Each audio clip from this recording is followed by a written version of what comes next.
Assalamualaikum warahmatullahi wabarakatuh. Apa kabar semuanya? Semoga kita semua dalam lindungan Allah Subhanahu wa taala. Amin ya robbal alamin. Kepada yang terhormat Ibu Herani Trilestiana MSc selaku dosen pengampu mata kuliah Manajemen Pendidikan dan teman-teman kelas Matematika 4A yang saya banggakan. Pada kesempatan kali ini, kami selaku kelompok 3 akan mempresentasikan tentang perencanaan dalam manajemen pendidikan. Sebelum kita membahas ke materi, perkenalkan anggota kelompok 3 yaitu Lucy Malini, Sohifah, dan Sinta Nuriskila. Baik, langsung saja. Pokok bahasan dari materi yang akan kami sampaikan yang pertama yaitu proses perencanaan pendidikan tingkat satuan pendidikan, dan yang kedua yaitu penyusunan visi, misi, RIP, Renstra, Renop, dan stakeholder. Selanjutnya kita masuk ke materi yang pertama yang akan disampaikan oleh pemateri. Baik teman-teman, poin pertama yang akan kita bahas ialah proses perencanaan pendidikan tingkat satuan pendidikan. Yuk kita bahas sama-sama. Apa saja sih proses-proses perencanaan pendidikan tingkat satuan pendidikan? Yang pertama ialah pengumpulan dan pengolahan data dan informasi. Yang kedua, analisis dan diagnosis. Yang ketiga, perumusan kebijaksanaan. Yang keempat, perkiraan kebutuhan yang akan datang. Yang kelima, penetapan sasaran. Yang keenam, penyusunan alternatif strategi yang layak. Yang ketujuh, perumusan rencana. Yang kedelapan, penganggaran. Yang kesembilan, rincian rencana. Yang kesepuluh, pelaksanaan rencana. Dan yang kesebelas, evaluasi dan revisi rencana. Nah, selanjutnya yuk kita bahas lebih detail ya teman-teman. Poin pertama yang akan kita bahas ialah pengumpulan dan pengolahan data dan informasi. Pengumpulan dan pengolahan data dan informasi ini dapat dilihat melalui dua sisi, yaitu pertama, data dan informasi yang dibutuhkan. Yang kedua, menurut waktu dan pengumpulannya. Berdasarkan data dan informasi yang dibutuhkan, ini dikelompokkan menjadi beberapa bagian. Yang pertama itu berdasarkan sifatnya, yang kedua berdasarkan sifat sumbernya, yang ketiga berdasarkan cara memperoleh, dan yang keempat berdasarkan waktu pengumpulan. Nah, berdasarkan sifat pengumpulan datanya dibagi menjadi dua, yaitu ada data kualitatif dan data kuantitatif. Data kualitatif yaitu data yang tidak berbentuk angka, artinya bisa berupa latar belakang pendidikan orang tua, pengetahuan, sikap, perilaku, dan keterampilan yang dimiliki oleh siswa. Sedangkan data kuantitatif ialah data yang berbentuk angka, seperti jumlah penduduk, usia sekolah, tingkat intelijensi siswa, dan jumlah ruang kelas. Yang kedua ialah berdasarkan sifat sumbernya, ada data internal dan data eksternal. Data internal itu data yang berasal dan dikumpulkan pada lembaga pendidikan yang bersangkutan, dan data eksternal itu adalah data yang berasal dari luar pendidikan yang bersangkutan. Yang ketiga, menurut cara memperolehnya, itu ada data premier dan data sekunder. Data premier itu dikumpulkan, diolah, serta diperoleh dari sumber secara langsung, baik oleh lembaga tertentu maupun lembaga sendiri. Sedangkan data sekunder biasanya dalam bentuk yang sudah jadi, yang biasa dikumpulkan dan diolah pihak lain, serta biasanya sudah dipublikasi. Selanjutnya, poin yang keempat itu ada menurut waktu pengumpulannya, yaitu pertama ada data cross section dan yang kedua ada data berkala. Data cross section merupakan data yang dikumpulkan pada suatu waktu tertentu dan menggambarkan keadaan atau kegiatan. Sedangkan data berkala merupakan data yang dikumpulkan dari waktu ke waktu untuk memberikan gambaran tentang perkembangan suatu kegiatan dari waktu ke waktu. Nah, selanjutnya poin yang kedua, poin inti yang kedua dari poin pertama ialah cara memperoleh data. Di sini cara memperoleh data itu dapat melalui angket, wawancara, observasi, dan dokumentasi.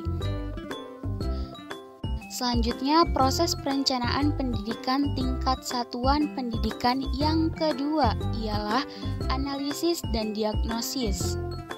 Analisis data merupakan kegiatan mempelajari, meneliti, dan membuat interpretasi yang diperlukan. Nah, setelah kegiatan analisis, yaitu ada kegiatan diagnosis. Apa sih tujuannya kegiatan diagnosis dilakukan setelah analisis? Yaitu untuk mendiagnosis masalah pokok yang masih dihadapi dan seberapa jauh kemampuan yang telah dicapai.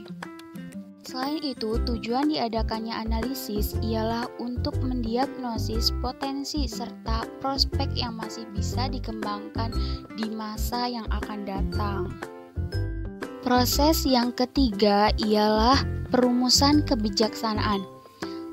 Sebelum kita membahas mengenai perumusan kebijaksanaan pada proses perencanaan pendidikan ini, alangkah baiknya kita mengetahui dulu apa itu arti kebijaksanaan. Kebijaksanaan merupakan ukuran bagi terjadinya proses pembaruan pendidikan. Perumusan kebijaksanaan ini bertujuan untuk memperbaiki setiap kelemahan dan kekurangan yang dilakukan dalam diagnosis akan membentuk kebijaksanaan nasional secara strategi dan sekolah secara operasional. Dan setiap kebijakan yang baru ini bertujuan untuk memperbarui pendidikan baik pada tingkat nasional dan juga tingkat lembaga pendidikan. Proses yang keempat ialah perkiraan kebutuhan yang akan datang. Nah, perkiraan kebutuhan yang akan datang ini meliputi ketetapan-ketetapan yang telah ditentukan, seperti jumlah penduduk yang memasuki usia sekolah, yang kedua jumlah guru yang dibutuhkan beserta kualifikasinya, yang ketiga jumlah ruang belajar dan ruang praktik yang perlu ditambahkan beserta sarana dan prasarana. Selanjutnya, pemerataan mutu guru, baik guru senior maupun junior, penyempurnaan dan pengembangan kurikulum, serta kegiatan pembelajaran yang disesuaikan dengan persyaratan penerimaan siswa atau mahasiswa. Selanjutnya, pemberian beasiswa kepada siswa dan tenaga pendidik atau tenaga kependidikan melalui studi lanjutan. Yang kedelapan, pemberian tunjangan kepada tenaga pendidik, peningkatan mutu kepala sekolah. Selanjutnya, penyempurnaan sistem pengelolaan lembaga pendidikan, dan yang terakhir, inovasi dan peningkatan pemakaian teknologi pendidikan. Nah, hal-hal tersebut merupakan ketetapan yang telah ditentukan untuk perkiraan kebutuhan yang akan datang. Proses yang kelima ialah penetapan sasaran. Nah, pada proses ini harus sesuai dengan rencana anggaran biaya yang telah ditetapkan. Nah, maksudnya apa harus sesuai? Maksud dari harus sesuai ialah sasaran atau tujuan yang ditetapkan harus dapat diamati dan diukur dengan parameter yang jelas. Hal ini, maksudnya? Proses ini perlu diadakan peninjauan kembali terhadap rencana semula dan menyesuaikan dengan anggaran dan biaya yang disediakan sehingga dapat ditetapkan sasaran kegiatan berikutnya yang akan dilaksanakan. Nah, penetapan sasaran ini juga diikuti dengan pemilihan alternatif secara efektif dan relevan untuk pencapaiannya. Proses perencanaan pendidikan tingkat satuan pendidikan yang keenam adalah penyusunan alternatif strategi yang layak. Strategi merupakan kumpulan kebijaksanaan sebagai jawaban atas masalah yang dihadapi. Dalam strategi terdapat langkah yang akan diambil dengan pertimbangan hal-hal sebagai berikut. Yang pertama, jika terjadi situasi seperti, maka lakukan kegiatan 1. Yang kedua, jika terjadi suatu kegiatan seperti begini, maka lakukan kegiatan 2. Yang ketiga, jika terjadi suatu keadaan seperti begitu, maka lakukan kegiatan 3 dan seterusnya. Maksud dari langkah-langkah strategi ini adalah dalam perencanaan pendidikan ini harus memiliki strategi untuk tiap-tiap masalah atau kegiatan yang hendak dihadapi. Harus memiliki strategi yang jelas, efektif, dan strategi yang sebaik-baiknya, dan mampu menghadapinya dengan baik, tegas, dan benar. Baik, selanjutnya proses perencanaan pendidikan tingkat satuan pendidikan yang ke-7 yaitu perumusan rencana.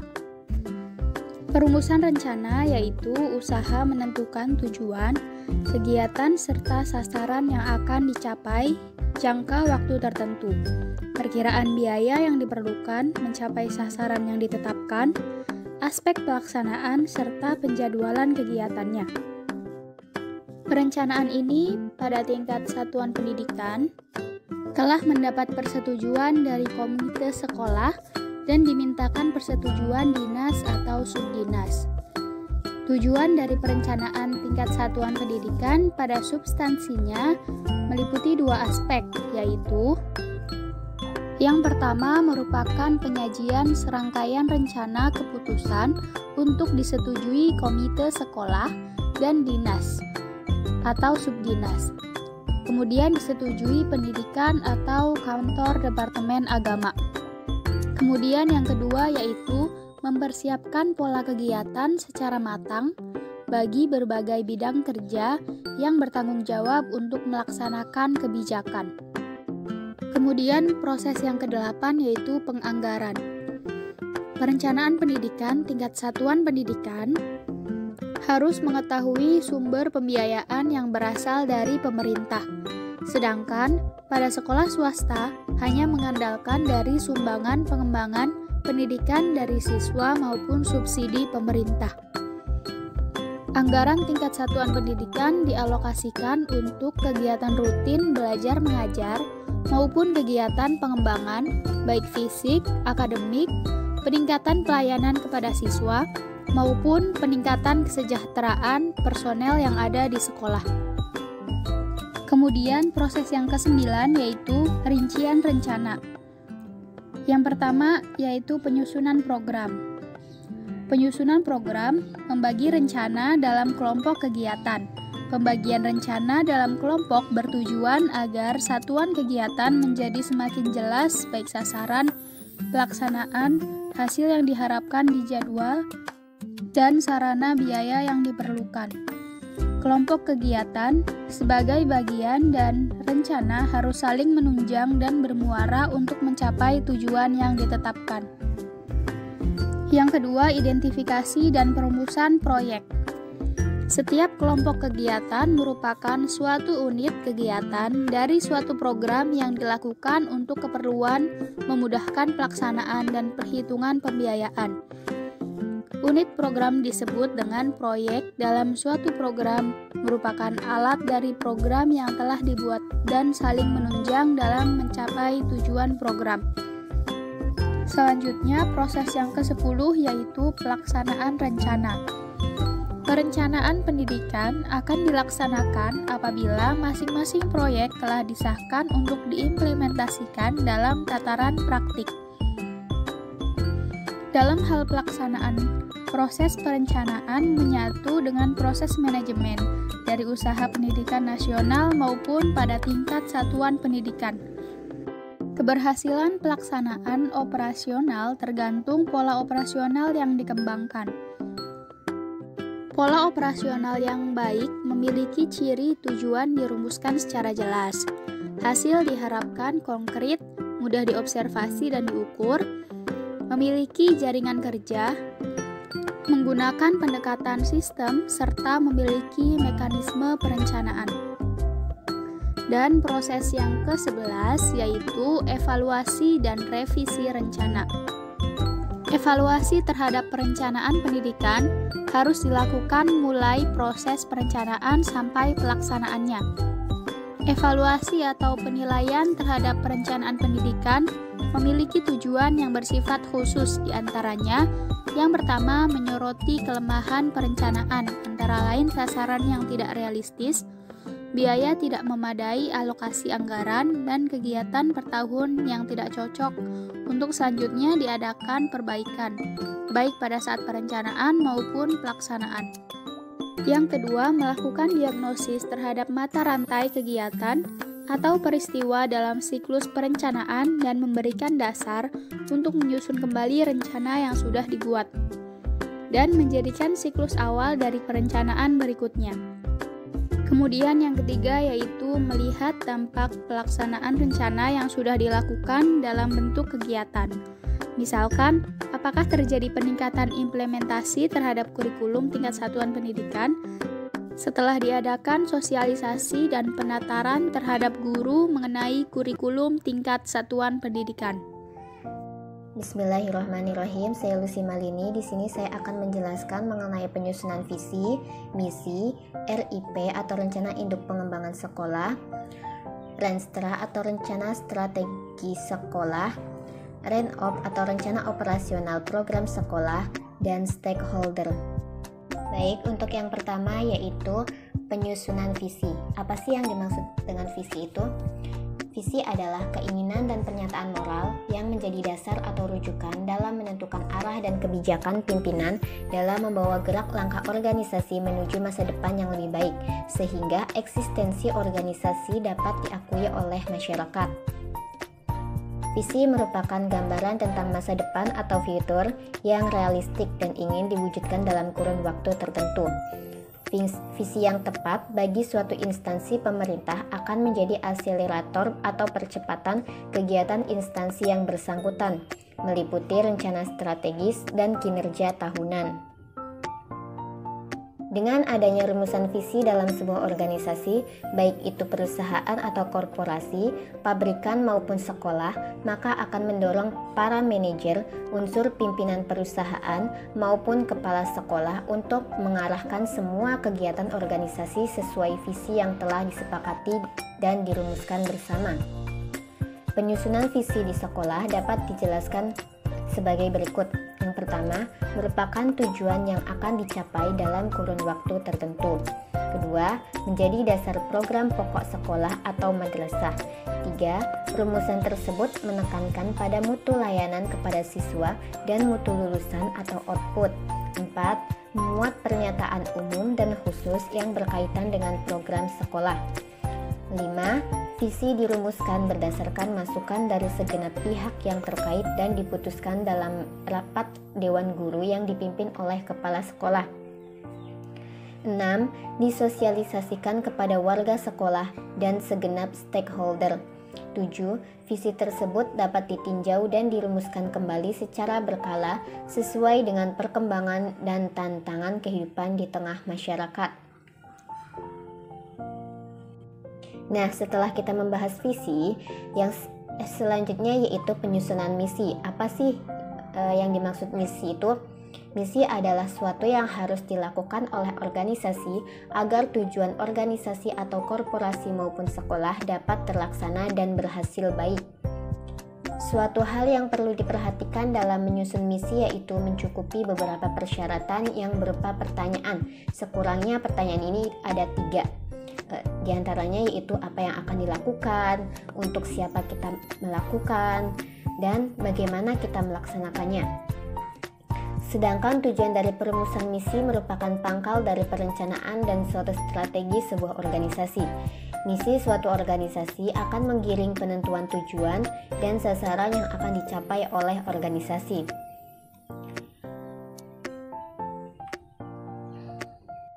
Dengan begitu, misi harus dirumuskan secara cermat dan memungkinkan untuk dicapai, serta dapat diukur ketercapaiannya. Perumusan misi ini merupakan hal yang mendasar meskipun sulit untuk dicapai, tetapi harus diupayakan semaksimal mungkin. Perumusan dan penetapan visi organisasi harus secara eksplisit menyatakan apa yang akan dicapai atau fungsi apa yang akan dilaksanakan oleh organisasi untuk mencapai tujuan organisasi. Penyetapan misi merupakan pernyataan cita-cita organisasi dan seluruh komponen yang terkait yang akan menjadi landasan kerja yang harus diikuti oleh seluruh komponen organisasi guna mewujudkan tujuan organisasi. Kriteria misi yang baik memiliki ciri yaitu Pertama, satuan organisasi atau satuan rumusan misi sejalan dengan visi satuan organisasi atau satuan kerja. Kedua, rumusan jelas dengan bahasa yang lugas. 3. Perumusan misi menggambarkan pekerjaan atau fungsi yang harus dilaksanakan. 4. Dapat dilaksanakan dalam jangka waktu tertentu. 5. Memungkinkan untuk adanya perubahan atau penyesuaian dengan perubahan visi. Lalu beberapa hal yang harus diperhatikan dalam merumuskan misi yaitu: pertama, pernyataan harus menunjukkan secara jelas mengenai apa yang hendak dicapai oleh sekolah. Kedua, selalu dalam bentuk kalimat yang menunjukkan tindakan dan bukan kalimat yang menunjukkan keadaan, sebagaimana rumusan visi. Ketiga, satuan indikator visi dapat dirumuskan lebih dari satu rumusan misi. Dan yang terakhir, misi menggambarkan tentang produk atau pelayanan yang diberikan kepada masyarakat atau siswa. Lalu, apa sih perbedaan visi dan misi? Jadi, visi itu serangkaian kata yang menunjukkan impian atau cita-cita ke depannya. Sedangkan misi adalah tahapan-tahapan yang harus dilalui untuk mencapai visi tersebut. Dengan kata lain, visi dibuat untuk masa depan dan bersifat secara umum, sedangkan misi dibuat untuk masa kini atau saat ini dan bersifat lebih detail atau khusus.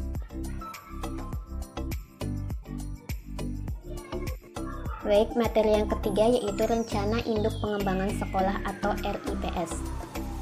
Rencana Induk Pengembangan Sekolah atau RIPS atau biasa disebut juga RPS atau Rencana Pengembangan Sekolah adalah rencana kerja yang disusun bersama oleh sekolah dengan komite sekolah. RIPS bertujuan untuk mengemukakan apa yang diperlukan sekolah serta harapan masyarakat di sekitar sekolah. Dengan demikian, rencana kerja untuk pengembangan sekolah berdasarkan dua jenis masukan. Yang pertama yaitu keterangan lengkap mengenai keadaan sekolah atau gambaran keadaan sekolah. Yang kedua, pandangan serta aspirasi masyarakat pengguna jasa sekolah atau pandangan dan harapan dari pihak-pihak yang berkepentingan. Dengan adanya RIPS yang jelas, diharapkan mengetahui yang pertama, apa yang dibutuhkan sekolah. Kedua, apa yang diperlukan dilakukan untuk memperbaiki keadaan sekolah. Ketiga, maksud dan tujuan kegiatan yang akan dilaksanakan selama 1 tahun yang akan datang. Dan yang keempat yaitu RIPS penting sebab akan memberi arahan atau panduan bagi para pelaku sekolah dalam rangka menuju perubahan dan peningkatan sekolah dengan resiko kecil dan mewujudkan kepastian di masa yang akan datang. Sedangkan tujuan dari RIPS ini yaitu menjamin agar perubahan atau tujuan sekolah yang telah ditetapkan dapat dicapai dengan tingkat kepastian yang tinggi. Kemudian mendukung koordinasi antar pelaku sekolah dengan stakeholder, menjamin konsistensi antara perencanaan, penganggaran, dan pelaksanaan serta pengawasan.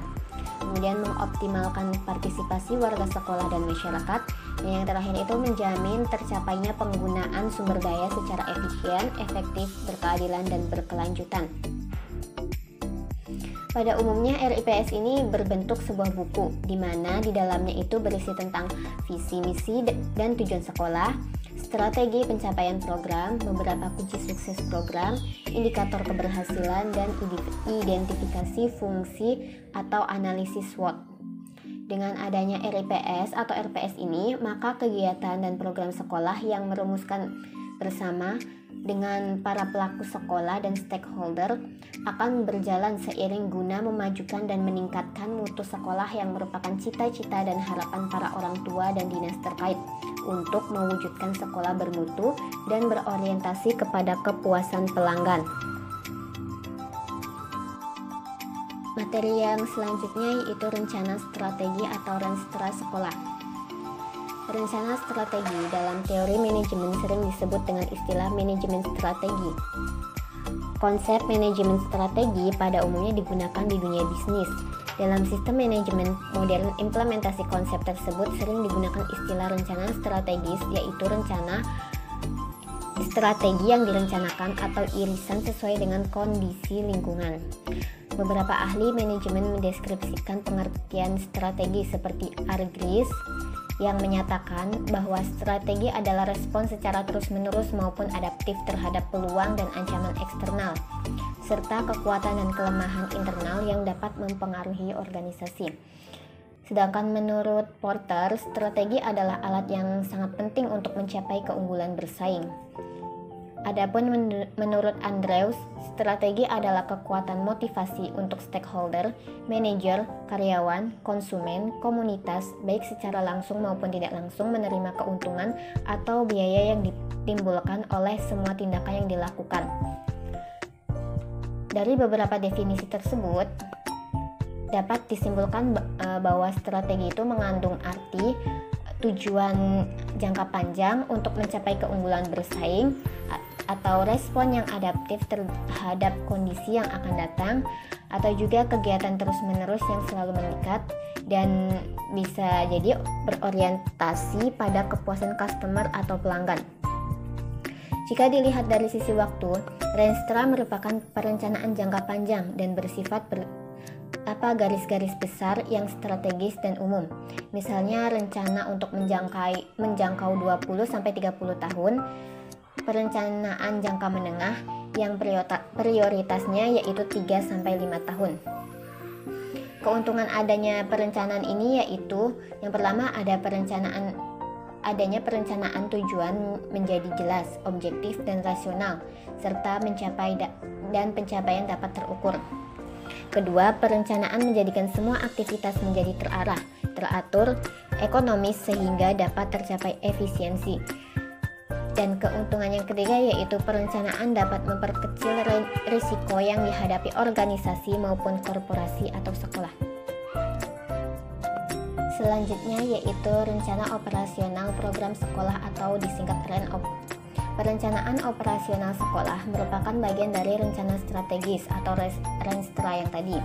Lebih mengarah pada bidang fungsional, sifatnya sangat spesifik dan khusus atau bidang tertentu. Rentang waktunya sangat pendek, misal 1 semester atau 1 tahun. Pendekatan dalam membuat perencanaan menurut Hussein Umar yaitu pendekatan atas bawah atau disebut juga top-down approach, yaitu perencanaan yang dibuat oleh pimpinan unit di bawah tinggal melaksanakan. Yang kedua, pendekatan bawah atas, yaitu perencanaan yang disusun berdasarkan petunjuk pimpinan dengan beberapa gambaran sesuai dengan situasi, kondisi, visi, misi, dan sumber daya. Kewenangan selanjutnya ada pada unit di bawahnya. Yang ketiga, ada pendekatan campuran, yakni perencanaan berdasarkan petunjuk dari pimpinan secara garis besar, kemudian kreasi dan rencana detail ada di unit di bawahnya. Rencana operasional atau operational planning adalah rencana yang memberikan rincian tentang bagaimana sih rencana strategis itu akan dilaksanakan. Rencana operasional atau ada yang menyebutnya planning of action merupakan rincian rencana yang lebih operasional dan merupakan rencana jangka pendek.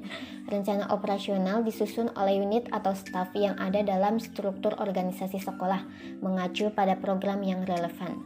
Misalnya kegiatan kurikuler, kegiatan kesiswaan, peningkatan kerjasama dengan sekolah atau lembaga lain. Yang keenam yaitu stakeholder, pengembangan kerjasama dengan stakeholder. Pengertian stakeholder secara etimologis berasal dari bahasa Inggris yaitu stake yang berarti to give support atau artinya pemberi support, sedangkan holder yang berarti pemegang. Jadi stakeholder pendidikan dapat diartikan sebagai orang yang menjadi pemegang sekaligus pemberi support terhadap pendidikan atau lembaga pendidikan. Pengertian stakeholder secara terminologis adalah pemangku kepentingan atau yang meliputi kelompok atau individu yang mendukung diperlukan demi kesejahteraan dan kelangsungan hidup organisasi. Menurut Brown, stakeholder is a person who has something to gain or lose through the outcomes of a planning process. Pemangku kepentingan mencakup semua pihak yang terkait terhadap sumber daya, sedangkan dalam pengertian yang lebih menekankan pada inti support terhadap lembaga pendidikan dapat dimaknai mitra kerja, bisa berupa perorangan misalnya tokoh agama, tokoh masyarakat, kiai, ulama, ustadz, pemuka adat atau orang kunci atau tokoh lain yang mempunyai karisma di wilayah kawasan pendidikan tersebut. Sementara Freeman menyatakan stakeholder adalah kelompok atau individu yang dapat mempengaruhi dalam pencapaian tujuan tertentu. Stakeholder dalam pendidikan bersifat kelembagaan, dianjurkan untuk dibentuk guna meningkatkan peran serta masyarakat untuk berpartisipasi dalam rangka memajukan lembaga pendidikan. Berdasarkan definisi tersebut, maka stakeholder atau pemangku kepentingan, kita dapat mengambil kesimpulan bahwa pemangku kepentingan adalah seluruh pihak yang terkait dengan persoalan pendidikan dan selalu berusaha memberikan support dan dukungan terhadap kemajuan lembaga pendidikan. Adapun beberapa ahli membagi beberapa macam stakeholder. Yang pertama yaitu stakeholder utama atau primer, yaitu teknologi yang memiliki kaitan kepentingan secara langsung dengan suatu kebijakan, program, atau proyek. Mereka ditempatkan sebagai penentu utama dalam proses pengambilan keputusan, misalnya masyarakat dari tokoh masyarakat yang akan terkena dampak dari proyek tersebut dan dampak yang ditimbulkan adanya program dan proyek tersebut. Stakeholder utama di sini adalah pihak manajer publik, yakni lembaga publik yang terkait implementasi dari keputusan tersebut. Yang kedua yaitu ada stakeholder pendukung atau sekunder, yaitu folder yang tidak memiliki kaitan atau kepentingan secara langsung terhadap kebijakan atau program yang sama, tetapi memiliki kepedulian dan rasa empati. Yang termasuk kategori ini misalnya lembaga atau aparatur yang terkait dan bertanggung jawab langsung dengan dampak program tersebut.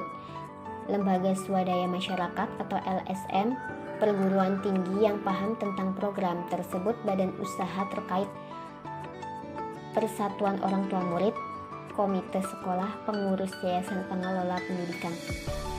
Dan yang terakhir itu ada stakeholder kunci, yaitu stakeholder yang memiliki kewenangan legal dalam pengambilan keputusan sesuai dengan level, bisa eksekutif, legislatif, atau instansi terkait.